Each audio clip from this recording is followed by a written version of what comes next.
જય શ્રી કૃષ્ણ દર્શક મિત્રો, મારી યુટ્યુબ ચેનલ અમૃતવાણીમાં આપ સૌનું હાર્દિક સ્વાગત છે। આજે આપણે આ વિડીયોમાં વિષ્ણુ પુરાણ અંશ 5 નું શ્રવણ અને પઠન કરીશું। આજે આપણે આ વિડીયોમાં સાંભળીશું કે શા માટે ભગવાન વિષ્ણુએ યદુકુળમાં અવતાર ધારણ કર્યો। અંશ 5 માં 1 થી 38 અધ્યાય સાથે હોવાથી તેને આપણે વિભાગોમાં વિભાજિત કરીશું। વિષ્ણુ પુરાણ સાંભળવાથી મનુષ્ય પાપ રહિત થાય છે। વિષ્ણુ પુરાણનો કેવળ એક અધ્યાય રોજ સાંભળવાથી કે વાંચવાથી ઘર બેઠા પુણ્યફળ મળે છે।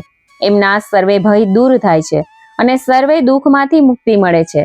આ મહત્તમ મહાભાગ વિષ્ણુ પુરાણને પોતાના શુદ્ધ ચિત્તથી સાંભળવાવાળા જીવથી શ્રી વિષ્ણુ પ્રસન્ન થઈ જાય છે। ફળ સ્વરૂપ એના બધા જ મનોરથો પૂરા થઈ જાય છે। પ્રભુ એની સઘળી જવાબદારીઓને ખુદ પોતાની ઉપર લઈને એને પૂરી કરી દે છે। બધા જ શ્રોતાઓને જન્મ મરણના બંધનોથી મુક્ત કરવા વાળા છે। જો આપને મારો વિડીયો પસંદ આવે તો ચેનલને લાઈક, શેર અને સબસ્ક્રાઇબ કરો, જેથી નવા આવનારા વિડીયોના નોટિફિકેશન તમને મળતા રહે અને મારા વિડીયો આપ સુધી તુરંત પહોંચી શકે। નારદ મુનિએ કૃષ્ણના આ પ્રકારના અલૌકિક તેમજ ચમત્કારિક કૃતિઓના વખાણ કરતા કરતા કંસને આંદોલિત કરી દીધો અને વાસુદેવ તથા દેવકીના ગર્ભથી 8મા પુત્રના રૂપમાં કૃષ્ણના જન્મનું રહસ્ય ખોલીને અરિષ્ટાસુર, ધેનુક, પૂતના, પ્રલંબનો વધ, કાળી નાગનું માનમર્દન, યમ અને અર્જુન જેવા વૃક્ષોને મૂળથી ઉખાડી ફેંકવા, છરડાને ઉલટી દેવો તેમજ ગોવર્ધન પર્વતનું ધારણ કરી દેવાવાળી ઘટનાઓ કહી સંભળાવી। અને આ સઘળી બીના જાણીને કંસ અતિશય ચિંતિત થઈ ગયો। કંસે ભરી સભામાં વાયુદેવને બોલાવીને ખખડાવી નાખ્યા અને નિશ્ચય કર્યો કે તે બંને આતતાયી બાળકો બલરામ તથા કૃષ્ણને યુવાન થતા પહેલા જ ખત્મ કરી નાખશે। આ રીતે મહાબલી, ચાણુર અને મલ્લ વિશેષ યજ્ઞ, મુષ્ટિક જેવા મલ્લોથી તથા કુલિયાપીડ હાથીથી એમને મારવાની યોજના બનાવીને અંકુરજીને બંને બાળકોને મથુરા લઈ જવા માટે મોકલી દીધા। કેશી દૈત્ય પહેલેથી જ કૃષ્ણના વધ માટે વૃંદાવનમાં આવી ચૂક્યો હતો। તે અશ્વરૂપમાં ગોવાળિયા ઉપર આક્રમણ કરવા લાગ્યો। એના આક્રંદથી પીડિત બધા ગોવાળિયાઓ, ગોવાલણો કૃષ્ણના શરણમાં રક્ષાની ઈચ્છાને લઈને આવી ગયા। એમની રક્ષાનું આશ્વાસન આપીને કૃષ્ણે અશ્વને લલકાર્યો। કૃષ્ણે ભયાનક ક્રોધ ધારણ કરીને એના મોંમાં હાથ નાખીને એના બધા દાંત તોડી નાખ્યા અને ક્ષણભરમાં જ યમલોકમાં પહોંચાડી દીધો। રાક્ષસ કેશીથી મુક્તિ મેળવીને બધા જ વ્રજવાસી કૃષ્ણ પ્રત્યે આભાર પ્રગટ કરીને એમની પ્રશંસા તથા અભિનંદન આપવા લાગ્યા। ગોકુળમાં ઉપસ્થિત થઈને નારદ મુનિએ કૃષ્ણને પ્રણામ કરીને પ્રથમ એમનો આભાર વ્યક્ત કરીને ઉત્પાતી રાક્ષસી કેશીને મારવા પર આશીર્વાદ આપ્યા। એમને કેશવના નામથી સંબોધિત કર્યા અને કહ્યું કે પ્રભુ, હવે મને આજ્ઞા આપો, હું જાઉં છું। હવે તો 2 દિવસ પછી કંસ સાથેના તમારા સંઘર્ષવાળા દિવસે યુદ્ધ સ્થળ પર જ તમારા દર્શન કરીશ અને તમારા હાથે કંસના માર્યા જવા પર તમારો ફરી આભાર વ્યક્ત કરીશ। બીજા દિવસે અક્રૂરજી કંસના આદેશ અનુસાર રથ ઉપર ચડીને કૃષ્ણ અને બલરામને લેવા આવી પહોંચ્યા। વ્રજમાં પ્રથમ તો તેઓ કૃષ્ણ અને બલરામના દર્શન કરીને પ્રસન્ન થતા કૃતકૃત્ય અનુભવ કરવા લાગ્યા। કૃષ્ણ અક્રૂરજીને સન્માન આપીને પ્રેમપૂર્વક એમને ઘેર લઈ આવ્યા। ભોજન વગેરે કર્યા પછી અક્રૂર કંસ દ્વારા વાસુદેવનું ભયાનક રીતે કરવામાં આવેલ અપમાનની વાત કરી। કૃષ્ણે બતાવ્યું કે તેઓ આ સઘળી બાબત પહેલેથી જ જાણે છે। એમની મનોદશા સમજીને કૃષ્ણે બલરામની સાથે મથુરા જવાનો સ્વીકાર કરીને અક્રૂરજીને આશ્વસ્ત કર્યા। બીજા દિવસે કૃષ્ણ અને બલરામના અક્રૂરજી સાથે મથુરા જવાના સમાચાર સાંભળીને બધી જ ગોપીઓ, વ્રજનાંગનાઓ તથા ગોવાળિયાઓ પર જાણે વજ્રપાત થઈ ગયો હોય એવી દશા થઈ ગઈ। સઘળા લોકો વિલાપ કરીને કૃષ્ણને મથુરા જવા રોકવા માટેના નિષ્ફળ પ્રયત્ન કરવા લાગ્યા, પરંતુ હોનીને કોઈ ટાળી ન શક્યું। રસ્તામાં યમુનામાં કૃષ્ણ અને બલરામને સ્નાન કરતી સમયે અક્રૂરજીને પણ સ્નાન કરીને ઈશ્વરમાં ધ્યાન લગાવ્યું તો તેમણે કૃષ્ણ અને બલરામના હકીકત રૂપના પરબ્રહ્મના દર્શન થઈ ગયા। અક્રૂરજી માટે અત્યંત દુર્લભ પરંતુ સૌભાગ્યની ઘટના હતી। શ્રદ્ધાપૂર્વક અક્રૂરે તેમને પ્રણામ કરીને સ્તુતિ વંદના તેમજ પૂજન કર્યું। પોતાને સફળકામી માનીને આગળ વધવા ગમન કર્યું।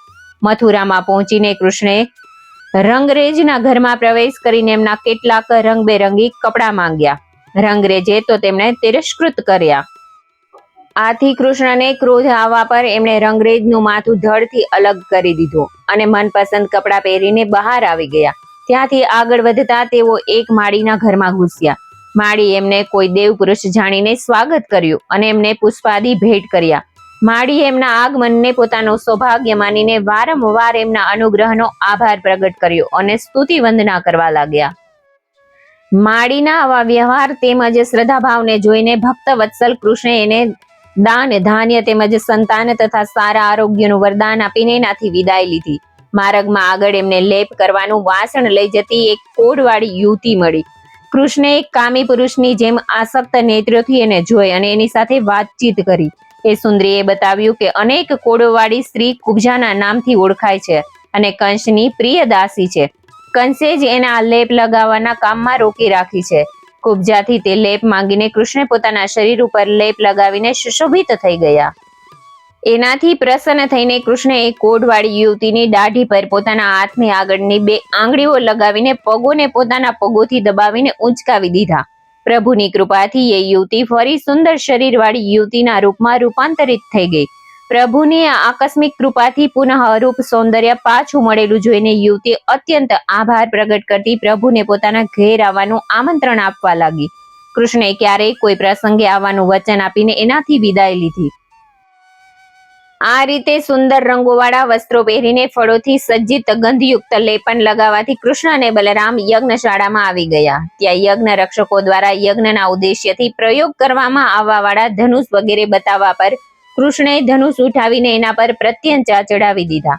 આમ કરવાથી તે ધનુષ તૂટી ગયું. ધનુષના તૂટવાથી ભયાનક અવાજ થયો, જેનાથી આખી મથુરા નગરી હતપ્રભ થઈને ભયમાન થઈ ગઈ. ધનુષને તૂટેલું જોઈને યજ્ઞ રક્ષકોએ કૃષ્ણ પર આક્રમણ શરૂ કરી દીધું. તો બંને ભાઈઓએ યજ્ઞ રક્ષકોના સંહાર કરીને યજ્ઞશાળાની બહાર આવી ગયા. કંસને જ્યારે કૃષ્ણ અને બલરામની સાથે અક્રૂરજીના આવવાના સમાચાર મળ્યા ત્યારે એ પણ જાણ થઈ કે યજ્ઞશાળામાં ધનુષને તોડી નાખ્યું છે. તો એણે ચાણૂક અને મુષ્ટિને અતિશય ધન સંપત્તિનું પ્રલોભન આપીને કૃષ્ણનો વધ કરવાનો આદેશ આપ્યો તથા બીજી તરફ કુલિયાપીડ હાથીને આદેશ આપ્યો કે તે બંને બાળકોને પોતાના પગો નીચે કચડીને મારી નાખે. આવો આદેશ આપીને કંસ પોતાના આદેશના અનુપાલનના સમાચારની પ્રતીક્ષા કરવા લાગ્યો. પોતાના આયોજનના અનુરૂપ બીજા દિવસે કંસે મોટી વિશાળ સંખ્યામાં અતિથિઓને આમંત્રિત કર્યા. એમને એમના આસનો પર બિરાજમાન કરાવીને ખુદ સિંહાસન ઉપર બેસીને આગળની કાર્યવાહીનું અવલોકન કરવા લાગ્યો. પહેલા તો રંગભૂમિમાં ચાણૂર તથા મુષ્ટિક રક્ષકનો પ્રવેશ થયો. પછી કૃષ્ણ તથા બલરામ પણ તેમનું અનુગમન કરીને આવી ગયા. યોજના અનુસાર મહાવતે કુલિયાપીડ હાથીને બંને બાળકોની પાછળ દોડાવી મૂક્યા. બલરામે એમના કંસના ષડયંત્રનો આભાસ કરીને કૃષ્ણને સંકેત આપ્યો. કૃષ્ણે આગળ વધીને ભયાનક ગર્જના કરીને હાથીની સૂંઢને પકડીને એવો તે ફેરવ્યો કે ચક્કર કાપતો તે નજરે પડ્યો. બંને ભાઈઓને હાથીના એક એક દાંત ઉખાડીને એ જ દાંતને હથિયારના રૂપમાં પ્રયોગ કરીને મહાવત પર પ્રહાર કરી દીધો. મહાવત આ આક્રમણ માટે તૈયાર ન હતો, તેથી પ્રહાર સહન ન કરી શક્યો અને નામશેષ થઈ ગયો. ત્યાર પછી હાથી પણ દંતશૂળથી તડપીને મરી ગયો. મંડપમાં ઉપસ્થિત બધા સ્ત્રી પુરુષો બંને અલ્પવય બાળકોનું કૌતુકમય સાહસ જોઈને મંત્રમુગ્ધ થઈને એમની પ્રશંસા તથા સ્તુતિ વંદના કરવા લાગ્યા. હાથીના મરણ પછી ચાણૂર અને મુષ્ટિએ કૃષ્ણ અને બલરામને મલ્લયુદ્ધ માટે પડકાર આપ્યો. કૃષ્ણ અને બલરામ સાથે મલ્લયુદ્ધ કરીને બંને દૈત્ય શિથિલ થઈ ગયા. બંને બાળક તેમની સાથેના યુદ્ધ એક રમતના રૂપમાં રમતા રમતા વધારે સમય સુધી એને છકાવતા રહ્યા. અંતમાં કૃષ્ણએ ચાણૂરને અધર ઉઠાવી લીધો અને એના નિર્જીવ થઈ જવા પર ધરતી ઉપર પટકી દીધો. બીજી તરફ બલરામજીએ મુષ્ટિકના માથા ઉપર મુક્કાઓ તથા ઘૂંસાથી તેના વક્ષસ્થળ પર ઘૂંટણોના પ્રહાર કરીને મૃતકની સમાન જાણીને ધરતી ઉપર ધરાશયી કરી દીધો. આવું ભયાનક દ્રશ્ય જોઈને કંસ અતિશય ક્રોધિત થઈ ગયો. એણે પોતાના અસુરોથી આવા બાળકોને સમાજની બહાર કરી દેવા જોઈએ. નંદને લોખંડના સળિયાઓથી જકડીને બંદીવાન કરીને લાવવા તથા વાસુદેવને મારી નાખવાનો આદેશ આપી દીધો. કંસના અનુચરો એના આદેશનું પાલન કરે એનાથી પહેલા જ કૃષ્ણ કૂદકો મારીને સિંહાસનના મંચ ઉપર પહોંચી ગયા. એમણે કંસના કેશોને પકડીને જોરથી ખેંચીને એને જમીન ઉપર પટકી દીધો. પછી ખુદ એની છાતી ઉપર કૂદીને બેસી ગયા. કંસે કૃષ્ણ દ્વારા એને આ પ્રકારે ધરતી ઉપર પડતા જ પ્રાણ ત્યાગી દીધા. કંસના વધ પછી એના ભાઈ સુમાલીએ બંને ભાઈઓ પર આક્રમણ કરી દીધું, પરંતુ બલરામજીએ પોતાની ચતુરાઈથી એને પણ મારી નાખ્યો. આવી રીતે દુષ્ટોનું દમન કરીને કૃષ્ણે મંચ પર ઉપસ્થિત અને ઉપેક્ષિત ઉભેલા દેવકી તેમજ વાસુદેવજીના ચરણ સ્પર્શ કરીને પ્રણામ કર્યા. માતા પિતાએ પોતાના અશ્રુપૂર્ણ નેત્રોથી એમને ગળે લગાવી દીધા. ત્યાં પતિના મરણ પછી કંસની પત્નીઓ એના શોકમાં વિલાપ અને ક્રુંદન કરવા લાગી. આવું વાતાવરણ જોઈને ખુદ કૃષ્ણ પણ દ્રવિત થઈ ગયા. છતાં પણ સંપત થઈને એમણે શોક વિહવળ પરિવારને સાંત્વનો આપી અને અત્યવિષ્ટ સંસ્કારની વ્યવસ્થા કરી. નાના ઉગ્રસેને અનેક પ્રકારથી એમનો આભાર વ્યક્ત કર્યો. આ સઘળા કાર્યો સંપન્ન કરાવીને શ્રી કૃષ્ણ તથા બલરામ સાંદીપની ગુરુના આશ્રમમાં વિદ્યા અધ્યયન માટે ચાલ્યા ગયા. માત્ર 64 દિવસમાં જ બંને ભાઈઓ રહસ્ય તથા અસ્ત્ર પ્રયોગ સહિત બલરામે વેદ વેદાંત તથા સંપૂર્ણ વાક્મય હૃદયસ્થ કરીને ગુરુને પણ હતપ્રભ કરી દીધા હતા. તો ગુરુએ પણ તેમની વિલક્ષણ પ્રતિભા જોઈને સાક્ષાત સૂર્ય તથા ચંદ્રમાની સમાન ચમત્કારી પ્રકાશવાન જાણીને પ્રભાક્ષ ક્ષેત્રમાં આખા સમુદ્રમાં પોતાના મરેલા પુત્રને પુનઃ જીવિત લાવવાનો અનુરોધ કર્યો. કૃષ્ણ જ્યારે ગુરુપુત્રની શોધમાં ગયા તો એમને જાણ થઈ કે શંખ રૂપમાં સમુદ્રમાં વાસ કરવા વાળા પંચજન નામના દૈત્યએ જ ગુરુપુત્રનું અપહરણ કરીને ગુપ્ત સ્થાન ઉપર રાખી મૂક્યો છે. તો કૃષ્ણ નિસંકોચ સમુદ્રની અંદરની સપાટીમાં પ્રવેશ કરી ગયા. ત્યાં પંચજન દૈત્ય સાથે મહાભયંકર યુદ્ધ કર્યું અને એને મારી નાખ્યો. એના અસ્થિરૂપી શંખને વગાડીને કૃષ્ણ યમપુરી પહોંચી ગયા. ત્યાં તે બાળક યમ યાતનાને ખૂબ જ કષ્ટમાં ભોગવી રહ્યો હતો. કૃષ્ણે બાળકને ત્યાંથી મુક્ત કરાવ્યો અને પાછા ફરીથી પુનઃ ગુરુને સોંપી દીધો. ગુરુએ પોતાના અભિસ્મિત ફળને ગુરુ દક્ષિણામાં મેળવીને અતિ પ્રસન્ન મનથી એમને આશીર્વાદ આપ્યા. આ રીતે ગુરુને પ્રસન્ન કરીને એમની રજા લઈને કૃષ્ણ બલરામની સાથે પુનઃ મથુરા પાછા ફર્યા. પાછા ફરવા પર સઘળા મથુરાવાસીઓએ એમનું ઉલ્લાસિત હૃદયે સ્વાગત કર્યું. પણ ત્યારે જ એક અનિષ્ટના સંકેત નજરે પડ્યા. કંસના સ્વસુર જરાસંઘે પોતાના જમાઈ કંસનો બદલો લેવાના ઉદ્દેશ્યથી 23 સેનાના બળથી એમના ઉપર આક્રમણ કરી દીધું.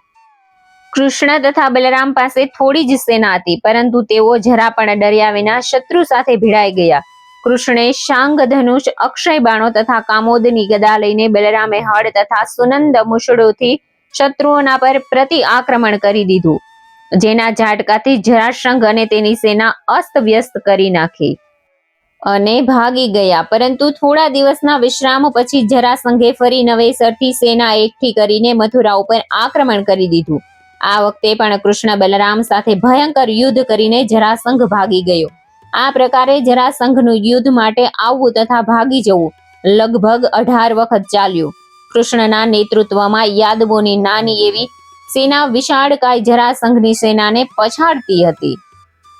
શ્રી કૃષ્ણનું ચરિત્ર અધૂરું હોવાથી આપણે તેને આગળના ભાગ 4 માં સાંભળીશું. જય શ્રી કૃષ્ણ, જય શ્રી વિષ્ણુ ભગવાન.